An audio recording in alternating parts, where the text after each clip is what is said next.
The big business of gaming phenomenon Fortnite holding its first ever Champions Series starting this weekend. The tournament features more than $10 million in prize money, with the finals taking place next month. Joining us now, video game and esports journalist Rod Breslau. Good to see you, Rod. Thank you so much for being here. Talk to me about this tournament. I mean, it's awesome. The Fortnite World Championship just finished here in Arthur Ashe Stadium here in New York. $30 million is given away. And some of you might know that a 16-year-old kid won $3 million playing Fortnite. And now his parents cannot say anything. Yeah, exactly. Cabot's a player. Cabot plays Fortnite. I like Fortnite, and we cover at Campus Forum Campus Issues. We saw more and more universities embracing esports. Full Sail University spending $6 million on an esports facility. Akron spending $1.6 million on esports.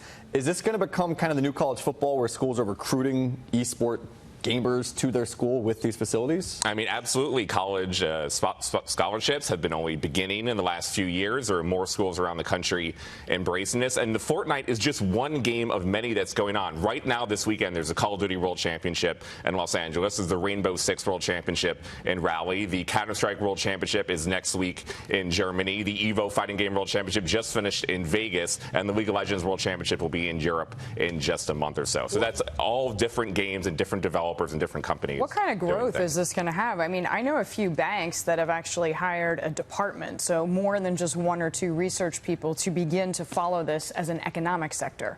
Yeah, I mean, video games, as probably talked about in this show, are a billion-dollar industry. It's bigger than the esports kind of. Yeah, but because video games in general are growing so much, and Fortnite as a great premier example of competitive video gaming, that's growing the overall esports pie. Because in the heart of them, there all are multiplayer competitive games. So the biggest games in the world right now are the competitive games that everyone is playing, and at the core of that is esports at the most professional level. Well, that's one reason, Rod. I know it bothers you that people will dismiss gaming, and particularly as, oh, it's addictive like a drug. That kind of, it just shows a lack of understanding of what the skill set is, how competitive it is, and how it actually can train you for different industries, even as a teenager. I mean, there's a lot that goes into gaming, and there's a lot of good that comes out of it, right? Yeah, I mean, the criticism in that way is really absurd. To compare video games to like a truly addictive drug like an opiate is like pathetic, and that should never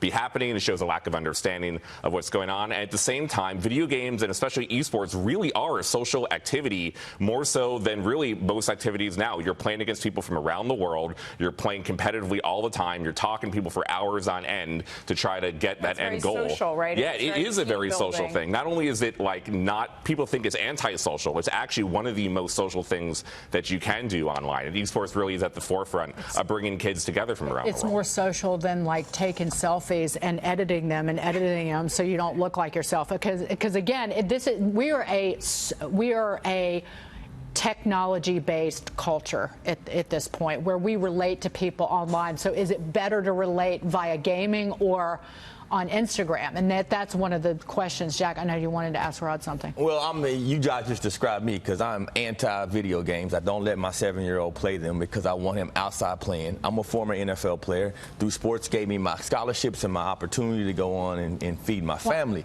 So, but my question to you is, because you got me reconsidering this now. So, how much time does it take to get really good at these games? And do I allow my 7-year-old, who's a phenomenal athlete at his age, off the charts, do I allow him to spend 5 hours in front of the TV playing video games versus being out training with me?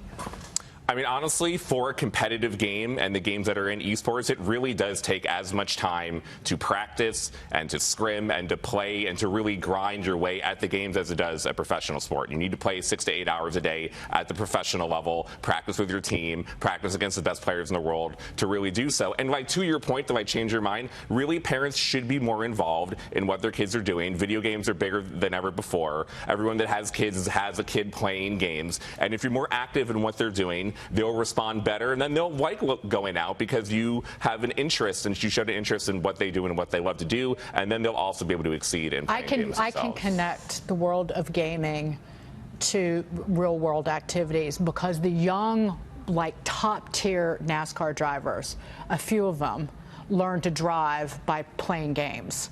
They literally, and they are getting paid millions of dollars to drive actual vehicles, but they learn through gaming, Rod. So there is this incredible real-world application.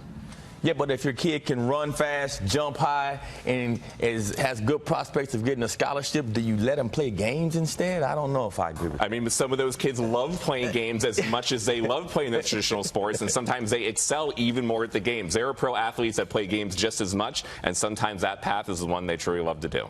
So we can all get along. We can have our world online. We can be great at gaming. And by the way, maybe your kid might be more successful at playing video games than playing sports. You're right. Never know. Play Madden to learn the playbook, and he can learn different defensive schemes, offensive. Oh yeah, he can play sports games. I'm talking about games where you're shooting each other. And what happens if they bring $3 million home? What are you going to say then? That means he's going to have to play every day to be that good. All day. Right. I don't know. I hope you come back. I hope you enjoyed the discussion. I did, and anytime you need me to bring on the video games and esports, I am here for you. I'm not going to tell you which games I play because they're very old school, and I'm embarrassed. Rod, thank you so much. Rod Breslau.